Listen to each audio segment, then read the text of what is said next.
Hello student, हम लोग शुरू कर रहे हैं प्रतिस्थापन अभिक्रियाएं, डिस्प्लेसमेंट रिएक्शन। देखते हैं ये कैसी रिएक्शन है। तो विस्थापन अभिक्रिया या प्रतिस्थापन अभिक्रिया ऐसी अभिक्रिया है जिसमें अधिक क्रियाशील धातु कम क्रियाशील धातु को उसके लवण विलयन से विस्थापित कर देती है। प्रतिस्थापन अभिक्रिया या विस्थापन अभिक्रिया कहलाती है। तो इसमें क्या होता है बच्चों, जो अधिक क्रियाशील धातु रहती है वो कम क्रियाशील धातु को उसी के यानी कम क्रियाशील धातु के लवण विलयन से विस्थापित कर देती है। तो हम देखते हैं कि क्रियाशीलता क्या होती है, सक्रियता क्या होती है, मतलब कौन सी धातु ज़्यादा सक्रिय है, कौन सी धातु कम सक्रिय है। ठीक है, तो पहले उदाहरण से समझते हैं। इसमें क्या है कि ये एक रिएक्टेंट है और ये एक रिएक्टेंट है। ठीक है, ये दोनों आपस में क्रिया कर रहे हैं, तो ये ज़्यादा क्रियाशील होगा और ये वाला कम क्रियाशील होगा। तो ये कम क्रियाशील जो तत्व है उसका ये लवण विलयन है BC। तो ये क्या करेगा, ए बी को रिप्लेस कर देगा, यानी बी के स्थान से ए क्या करेगा, बी को इसके स्थान से हटा देगा और इसके स्थान अपने लग जाएगा, यानी ए का तो ये हो जाएगा AC और बी को इसके स्थान से इधर बाहर कर देगा। तो ए जो है ज़्यादा क्रियाशील होगा और बी कम क्रियाशील होगा। ठीक है, तो सक्रियता श्रेणी देख लेते हैं इससे पहले। ठीक है, तो सक्रियता श्रेणी क्या होती है, तो ऐसी सक्रियता श्रेणी क्या होती है, ऐसी श्रेणी जिसमें धातुओं की सक्रियता को घटते हुए क्रम में रखा जाता है। सक्रियता श्रेणी ऐसी श्रेणी होती है जिसमें धातुओं की सक्रियता को घटते हुए क्रम में रखा जाता है। तो जो सक्रियता श्रेणी है वो क्या है, देखते हैं। तो बच्चों, सक्रियता श्रेणी में सबसे ज़्यादा सक्रिय धातुओं में पोटेशियम है और सोडियम है, जो सबसे ऊपर है। सक्रियता श्रेणी में सबसे ऊपर है सोडियम, पोटेशियम। लिथियम सबसे ऊपर होता है बच्चों। तो हम लोग हाई स्कूल के लेवल तक हम लोग यही देख रहे हैं। तो पोटेशियम है, सोडियम, उसके बाद कैल्शियम है, उसके बाद मैग्नीशियम है। यानी ऊपर ज़्यादा सक्रिय है, नीचे जाते जाएंगे तो सक्रियता घटती जाएगी।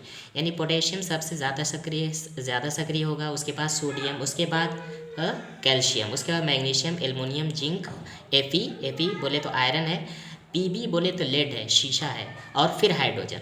बच्चों, फिर हाइड्रोजन के नीचे आएगा कापर, फिर Hg। देखें यहाँ पे हम न लिखे इस चीज़ को, हम लोग यहाँ पे लिख रहे हैं। फिर हाइड्रोजन है, कापर है, फिर Hg पारा है, फिर Ag है, सिल्वर है, चांदी है, Au सोना है, और ये प्लेटिनम है, धातु। ठीक है, तो ये जो है सक्रियता श्रेणी है बच्चों।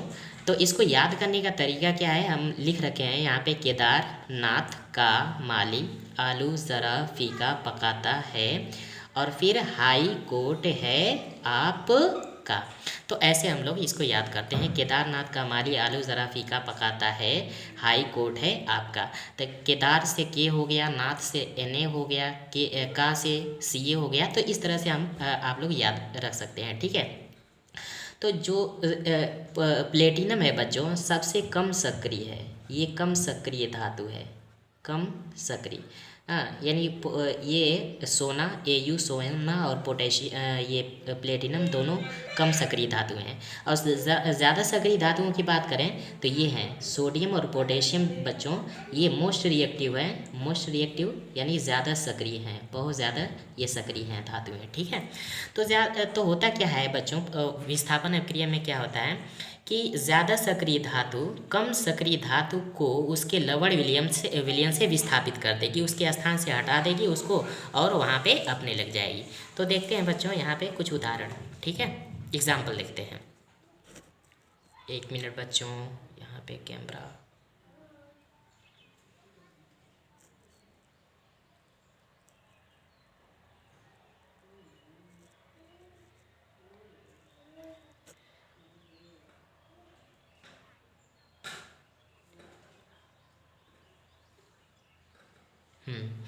तो बच्चों देखते हैं यहाँ पे एक एग्जांपल लिया है हमने कि लोहा है, लोहे की कील है, उसको कॉपर सल्फेट के विलयन में डाल रहे हैं। ठीक है, कॉपर सल्फेट का विलयन किस कलर का होता है बच्चों, नीले कलर का होता है। तो होगा क्या कि कॉपर सल्फेट के विलयन में जब Fe लोहे से बनी कोई कील वगैरह अगर डालते हैं तो होता क्या है कि यहाँ पे यहाँ पे हम सक्रियता श्रेणी में ज़रा देखते हैं। यहाँ पे तो सक्रियता श्रेणी में स्थान देखते हैं Fe लोहे का। तो लोहे का स्थान देखते हैं बच्चों, इधर देखें Fe जो लोहा है बच्चों वो यहाँ है, ठीक है, लोहा यहाँ है। अब जो है कापर कहाँ है बच्चों, कापर इसके नीचे है। Pb है हाइड्रोजन, हाइड्रोजन के भी नीचे कौन है, कापर। देख रहे हैं यहाँ पे नज़र आ रहा है हाइड्रोजन के भी नीचे क्या है, कापर। तो कापर कम क्रियाशील होगा और Fe जो लोहा है वो ज़्यादा क्रियाशील है। तो लोहा क्या करेगा बच्चों, जो Fe क्या करेगा कि कापर को ये Fe लोहा जो है कापर को उसके स्थान से हटा देगा, रिप्लेस कर देगा इसे, इसके स्थान से हटा देगा। तो Fe जाके यहाँ पे लग जाएगा, तो ये हो जाएगा FeSO4 और कापर को बाहर निकाल देगा, ठीक है। क्यों ऐसा हो रहा है, क्योंकि बच्चों कापर कम क्रियाशील है, Fe ज़्यादा क्रियाशील है। तो ये कापर को Fe यहाँ से हटा देगा और जो है फिर क्या बन जाएगा बच्चों, आयरन सल्फेट बन जाएगा, ठीक है। अब अगला एग्जाम्पल है हम लोगों का बच्चों कि यहाँ पे है जिंक सॉलिड होता है और कापर सल्फेट के विलयन में डाल रहे हैं। अब देखते हैं कि इसमें कौन ज़्यादा क्रियाशील है, जिंक की कापर। तो ध्यान से देखेंगे बच्चों सक्रिय श्रेणी में जिंक यहाँ है और कापर कहाँ है, यहाँ, यानी कि नीचे है। यानी कापर कम क्रियाशील है और जिंक ज़्यादा क्रियाशील है। तो जिंक ज़्यादा क्रियाशील है तो वो कापर को उसके स्थान से हटा देगा, तो जिंक सल्फेट के साथ लग जाएगा, तो हो जाएगा क्या बनेगा, जिंक सल्फेट बन जाएगा और कापर को बाहर कर देगा। बच्चों जिंक सल्फेट का फार्मूला हम लोग ऐसे डायरेक्ट मैं क्यों लिख दे रहा हूँ, यहाँ पे ध्यान से देखें कि जिंक पे कितना चार्ज होता है, +2 का, और सल्फेट पे चार्ज होता है कितना का, -2 का। तो ये चार्ज दोनों कैंसिल हो जाएंगे, जिंक सल्फेट बन जाएगा, ठीक है। अब अगला एग्जाम्पल है जो एनसीईआरटी में दे रखा है बच्चों हम लोगों का, तो वो देख रहा है लेड का। लेड बोले तो पीबी से दिखाते हैं लेड को, ये सॉलिड फॉर्म में होता है और ये कापर क्लोराइड है, ठीक है। अब देखते हैं लेड देख रहे हैं आप लोग, नज़र आ रहा है लेड यहाँ है और कापर कहाँ है, यहाँ है। यानी कापर कम क्रियाशील है और लेड ज़्यादा क्रियाशील है। तो लेड ज़्यादा क्रियाशील है तो कापर को यहाँ से कापर को लेड जो है हटा देगा, तो क्या बनाएगा, कापर क्लोराइड और कापर को बाहर निकाल देगा।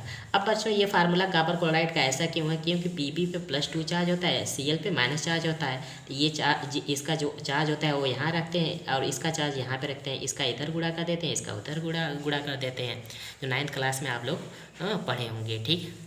अब देखते हैं बच्चों कुछ और एग्जाम्पल देखते हैं, जैसे जिंक ही है और ये है हाइड्रोक्लोरिक अम्ल। डाइल्यूट लेते हैं बच्चों, तनु लेते हैं, तनु का मतलब जिसमें पानी ज़्यादा हो और अम्ल की मात्रा कम हो, ठीक है। तो जिंक है, तो जिंक जो है हाइड्रोजन को विस्थापित कर देगा। क्यों कर देगा कि बच्चों यहाँ पे देखें कि सक्रियता श्रेणी में जिंक कहाँ है, जिंक ऊपर है हाइड्रोजन से, हाइड्रोजन कहाँ है, यहाँ है और जिंक ऊपर है। तो जिंक ज़्यादा क्रियाशील होगा, हाइड्रोजन कम क्रियाशील होगा। तो जिंक जो है हाइड्रोजन को यहाँ से विस्थापित कर देगा, तो यहाँ से विस्थापित जब कर देगा तो जिंक क्लोराइड बनेगा, जिंक क्लोराइड, और जो है हाइड्रोजन गैस निकलेगी। एक और एग्जाम्पल है बच्चों, एक और एग्जाम्पल देखते हैं हम लोग। ये है Fe है, लोहा है और H2SO4 के साथ क्रिया करेगा तो क्या देगा, FeSO4 देगा और हाइड्रोजन गैस निकलेगी। अब बच्चों एक बात और समझते हैं यहाँ पे कि यहाँ पे हम रिएक्शन करा रहे हैं किसकी, कापर की रिएक्शन करा रहे हैं किसके साथ, जिंक सल्फेट के साथ। अब देखते हैं कापर और जिंक के साथ क्या है।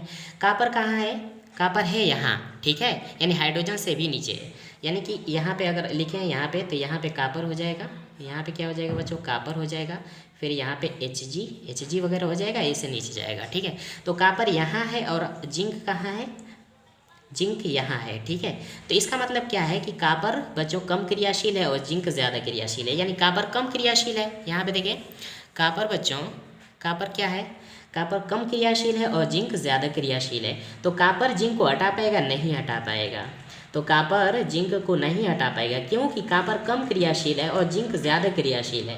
तो ये रिएक्शन पॉसिबल है, रिएक्शन होगी, नहीं, ये रिएक्शन नहीं होगी, ऐसी रिएक्शन पॉसिबल नहीं है, ठीक है, क्योंकि कापर जिंक को नहीं हटा पाएगा। फिर अगली रिएक्शन देखते हैं बच्चों, यहाँ पे दिया है कि जिंक है और यहाँ पे Fe है। तो सक्रियता श्रेणी में देखते हैं तो Fe बच्चों किधर है, नीचे है और जिंक ऊपर है, यानी जिंक ज़्यादा क्रियाशील है, Fe जो है कम क्रियाशील है। तो यहाँ पे देखते हैं जिंक क्या है बच्चों, ज़्यादा क्रियाशील है, Fe कम क्रियाशील है। तो यहाँ पे रिएक्शन हो जाएगी बच्चों, ये बनेगा क्या, जिंक सल्फेट बनेगा और क्या बनेगा बच्चों, जिंक सल्फेट बनेगा और जो है Fe जो है बाहर निकलेगा। एक्चुअली ये रिएक्शन हम लोग को ऐसे लिखना था, Fe प्लस जिंक सल्फेट लिखना चाहिए, और तब जो है बच्चों नो रिएक्शन होगी, क्योंकि Fe कम क्रियाशील है और जिंक ज़्यादा क्रियाशील है। ठीक है, अच्छा एक और एग्जांपल देखते हैं इस तरह का बच्चों। ये लिखा है Au मतलब सोना है, ठीक है, सॉलिड फॉर्म में है, और ये HNO3 है, एसिड है, डाइल्यूट है। ठीक है, अब क्या करें, ये रिएक्शन पॉसिबल है कि नहीं है देखते हैं। यहाँ पे सोना है, सोना बच्चों कहाँ है, यहाँ पे सक्रियता श्रेणी में देखें ध्यान से, सोना कहाँ है, सोना यहाँ है, सोना यहाँ है और हाइड्रोजन ऊपर है, यानी हाइड्रोजन ज़्यादा क्रियाशील है किससे, सोने से, यानी कि सोने से ज़्यादा क्रियाशील हाइड्रोजन है। तो क्या HNO3 में नाइट्रेट को हाइड्रोजन छोड़ेगा, नहीं छोड़ेगा, इसका मतलब ये रिएक्शन पॉसिबल नहीं है, यहाँ पे रिएक्शन नहीं होगी। ठीक है, तो आई होप कि आप लोगों को समझ में आया होगा। तो एक क्वेश्चन देखते हैं बच्चों, यहाँ पे क्वेश्चन कैसे है हम लोगों का। क्वेश्चन ये है कि क्या होता है जब लौह चूर्ण पर तनु हाइड्रोक्लोरिक अम्ल डालते हैं, हाँ तो क्या होता है, तो उस टाइम बच्चों आयरन क्लोराइड बनता है और हाइड्रोजन गैस निकलती है। कैसे रिएक्शन होती है बच्चों, यानी कि लौह चूर्ण है, यानी कि लोहा है, Fe है, हाँ तो इसमें किस में डाल रहे हैं बच्चों, H2SO हाइड्रोक्लोरिक अम्ल में, HCl में डाल रहे हैं। तो क्या होगा, लोहा ज़्यादा क्रियाशील है, हाइड्रोजन कम क्रियाशील था, हाइड्रोजन को इसके स्थान से विस्थापित कर देता, तो आयरन का क्लोराइड बन जाएगा और हाइड्रोजन गैस निकल जाएगी बच्चों। ठीक है, तो अब देखते हैं बच्चों कि द्विविस्थापन अभिक्रिया क्या होती है। डबल डिस्प्लेसमेंट रिएक्शन बोलते हैं इसको, द्विविस्थापन अभिक्रिया। इसमें क्या होता है बच्चों, आयनों का एक्सचेंज होता है, आयनों का आदान प्रदान होता है। कैसे होता है देखते हैं, परिभाषा देखते हैं कि वे अभिक्रियाएं जिसमें अभिकारकों यानी रिएक्टेंट के बीच आयनों का आदान प्रदान होता है, आयनों का जो एक्सचेंज होता है उसको कहते हैं द्विविस्थापन अभिक्रिया। इसमें देखते हैं कि AY और BX करके जो है रिएक्टेंट हैं, तो ए का रिएक्शन किसके साथ हो जाएगा, X के साथ हो जाएगा, तो Y का रिएक्शन किसके साथ, B के साथ, तो Y का रिएक्शन B के साथ होगा तो BY बनेगा, A का X के साथ तो AX बनेगा, आयनों का एक्सचेंज होगा। और कैसे, एग्जाम्पल से समझते हैं। ये बच्चों सोडियम सल्फेट है, सोडियम सल्फेट और बेरियम क्लोराइड का रिएक्शन जब होता है तो बेरियम सल्फेट बनता है और NaCl। बेरियम सल्फेट क्या होता है बच्चों, ये अवक्षेप होता है, सॉलिड प्रेसिपिटेट बोलते हैं बच्चों बेरियम सल्फेट का, वाइट PPT होता है सफ़ेद अवक्षेप। होता क्या है इसमें, बेरियम सल्फेट में बच्चों Na जो सोडियम है इस पर कितना चार्ज होता है, Na प्लस का चार्ज। तो Na किससे क्रिया करेगा बच्चों, ये क्रिया करेगा क्लोरीन से, तो क्लोरीन पे कितना चार्ज होता है, माइनस चार्ज होता है, तो ये दोनों क्रिया करके क्या बनाएंगे, NaCl बनाएंगे, सोडियम क्लोराइड। तो सोडियम क्लोराइड यहाँ बन गया है। ठीक है, अब उसके बाद सल्फेट जो है बच्चों, सल्फेट पे यहाँ पे देखते हैं कि सल्फेट पे कितना चार्ज होता है, -2, और उसके बाद बेरियम लिखा है, तो बेरियम पे कितना चार्ज होता है बच्चों, तो बेरियम पे चार्ज होता है +2 का, तो ये दोनों आपस में क्रिया करके क्या बनाएंगे, बेरियम सल्फेट बनाएंगे। ठीक है, तो बेरियम सल्फेट, तो ऐसे ही की रिएक्शन होती है, आयनों का एक्सचेंज हो रहा है, आयनों का आदान प्रदान होता है। देखिए Na+ है ना, Na+Cl- के साथ जाएगा, और सल्फेट है तो Ba+ के साथ जाएगा, Ba+2 के साथ जाएगा, तो ये और ये आपस में रिएक्शन करेंगे तो बेरियम सल्फेट बन जाएगा, और ये आपस में रिएक्शन करेंगे तो NaCl बन जाएगा। तो यहाँ पे एक्चुअली क्या हो रहा है कि आयनों का एक्सचेंज हो रहा है, आयनों का आदान प्रदान हो रहा है। कुछ और रिएक्शन देखते हैं।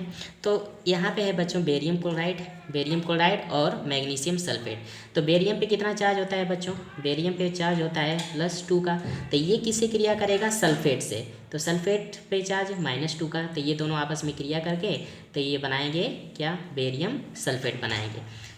तो बेरियम सल्फेट बना लिए। और उसके बाद क्लोरीन की रिएक्शन किससे होता है, मैग्नीशियम से होगी। तो मैग्नीशियम का देखते हैं बच्चों, मैग्नीशियम पे कितना चार्ज होता है, +2 का, और Cl पे चार्ज -, का, तो इसका आवेश यहाँ लिखता है, इसका आवेश यहाँ, इसका इधर गुणा, इसका इधर गुणा, तो एक का गुणा जब मैग्नीशियम करे तो Mg हो जाएगा, 2 गुणा करेंगे तो मैग्नीशियम क्लोराइड बन जाएगा। ठीक है, ऐसे ही रिएक्शन एक और है बच्चों, कैल्शियम हाइड्रोक्साइड है, और ये जो है HCl हाइड्रोक्लोरिक अम्ल से आपस में क्रिया करेंगे तो कैल्शियम क्लोराइड बनेगा और H2O बनेगा। तो इसमें क्या हो रहा है बच्चों, तो कैल्शियम पे कितना चार्ज होता है, +2 का। ठीक है, उसके बाद क्लोरीन पे -, का, तो ये क्या हो जाएगा, ये 2, ये 1, इसका गुणा यहाँ, इसका गुणा ये, 1 का गुणा कैल्शियम में करेंगे तो क्या बनेगा बच्चों, कैल्शियम, और 2 का गुणा Cl में करेंगे Cl2, तो कैल्शियम क्लोराइड इसका हो जाएगा। अब बच्चों यहाँ पे क्या है, तो यहाँ पे बचा है H+ आयन और ये OH- आयन। आप जानते हो ऐसी क्रिया होती है तो H2O का फॉर्मेशन होता है, यानी पानी बनता है। ठीक है, तो बच्चों इसमें क्या होता है, ये जो है द्विविस्थापन अभिक्रिया में क्या हो रहा था कि प्रेसिपिटेट बन रहा था, यानी कि अवक्षेप बन रहा था। तो यहाँ पे एक बात आ जाती है कि अवक्षेपण अभिक्रिया किसे कहते हैं। तो ऐसी अभिक्रिया जिसमें अवक्षेप मिलता है, व्हाइट पीपीटी या येलो पीपीटी, मतलब किसी तरह का अवक्षेप, यानी सॉलिड कोई चीज़ मिलेगी वो तली में बैठेगी। ठीक है, तो उसको कहते हैं अवक्षेपण अभिक्रिया। तो यहाँ पे ध्यान से देखें, एक और रिएक्शन हम लोगों की अवक्षेपण अभिक्रिया। तो अवक्षेपण अभिक्रिया को प्रेसिपिटेशन रिएक्शन बोलते हैं। तो जिस अभिक्रिया में अवक्षेप का निर्माण होता है उसे कहते हैं अवक्षेपण अभिक्रिया। ये पदार्थ अविलेय होता है, कहने का मतलब ये घुलता नहीं पानी में या सॉल्यूशन में, उसके बाद ये तली में बैठ जाता है, ये तली में नीचे बैठ जाता है। तो पोटेशियम आयोडाइड है इसका एग्जाम्पल देखते हैं। पोटेशियम आयोडाइड और लेड नाइट्रेट का जब रिएक्शन कराते हैं तो बच्चों लेड आयोडाइड बनता है, लेड आयोडाइड। तो ये किस कलर का होता है बच्चों, ये येलो कलर का, पीले कलर का होता है। ठीक है, ये तली में बैठ जाता है और पोटेशियम नाइट्रेट बनता है।